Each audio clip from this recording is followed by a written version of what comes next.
پیارے بچوں، ایک دفعہ کا ذکر ہے کہ ایک گاؤں کے باہر ایک آم کا درخت تھا۔ یہ درخت پیلے پیلے آموں سے خوب لدا ہوا تھا۔ یہ درخت کوئی عام درخت نہیں تھا، بلکہ اس کی خوبی یہ تھی کہ اس کے آم ہنستے، بولتے اور کہانیاں سناتے تھے۔ وہاں اور تتلیاں پرندے ان کہانیوں کو سننے کے لیے ہمیشہ اس درخت کے گرد جمع رہتے۔ وہیں ایک دن ایک خرگوش پنکو بھی آ گیا۔ اس کا کلر پنک تھا نا، اس لیے اس کو پنکو کہتے تھے۔ پنکو نے سوچا کہ اس درخت کے آم تو کھانے چاہیے۔ یہی سوچ کر وہ اس درخت کی طرف بڑھا۔ وہ درخت پر چڑھتا جاتا اور سوچتا جاتا کہ واہ، اس کے آم تو بہت لذیذ ہوں گے، ان کو تو میں مزے سے کھاؤں گا۔ لیکن آم بھی چوکنا تھے۔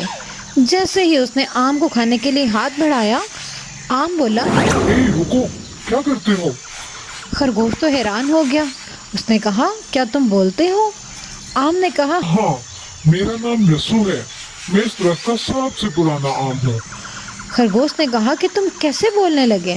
اس نے کہا، ایک دن یہاں ایک جادوگر نے آئی اور اس نے یہاں بیٹھ کے ایک جادو کیا، اور اس کے جادو کی وجہ سے صرف میں ہی نہیں، اس درخت کے تمام آم ہنسنے، بولنے، کہانیاں سنانے لگے۔ یہ سن کر پنکو بہت خوش ہوا۔ اس نے کہا، واہ، میں بھی یہیں رہوں گا اور تم سے کہانیاں سنوں گا۔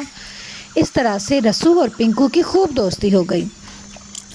اب پنکو تو وہیں رہتا اور کہانیاں سنتا۔ ایک دن وہاں اچانک ایک شکاری آ گیا۔ وہ پنکو کا شکار کرنا چاہتا تھا۔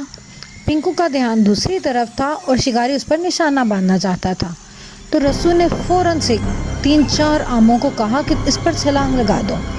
آم اتنی زور سے شکاری کے سر پہ آ کے لگے کہ اس کو لگا کہ میرے سر پہ پتھر برس رہے ہیں۔ وہ تو بہت گھبرایا۔ اس نے سوچا کہ شاید یہاں پہ کچھ بھوتوں کا عذاب ہے جو میرے اوپر برس رہے ہیں اور مجھے مارنا چاہتے ہیں۔ اس نے تو فوراً وہاں سے دوڑ لگانے کی سوچی۔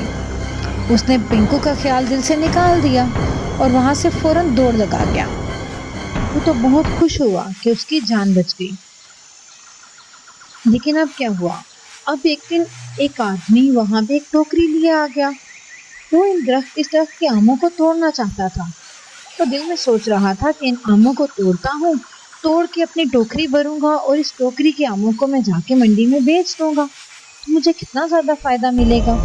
یہی سوچنے کے لیے آموں کو توڑنے والا تھا کہ پنکو نے فوراً اس کے ارد گرد گھومنا شروع کر دیا۔ پنکو ایسے اس کے گرد گھومتا جیسے وہ کوئی بلا ہو۔ وہ تو خوب ڈر گیا۔ وہ اتنا ڈرا، اسے لگا کہ یہ کوئی جن یا بھوت جو ایک خرگوش کی شکل میں مجھے تنگ کر رہا ہے۔ وہ تو الٹے پاؤں دوڑا اور ایسا دوڑا کہ اس مڑ کے واپس نہ آیا۔ اس طرح سے پنکو نے رسو کی اور رسو نے پنکو کی مدد کی تھی۔ اب دونوں ایک دوسرے کے بہت شکر گزار تھے۔ پنکو اس لیے خوش تھا کہ رسو نے اس کی شکاری سے جان بچائی، اور رسو اس لیے خوش تھا کہ اس نے تمام آموں کی جان بچائی تھی، کیونکہ اگر وہ ٹوٹ جاتے تو پھر دوبارہ سے تو وہ بچ نہیں سکتے تھے۔ اس طرح سے بچوں، ہمیں بھی ایک دوسرے کی مدد کرنی چاہیے اور ہمیشہ ایک دوسرے کا خیال رکھنا چاہیے۔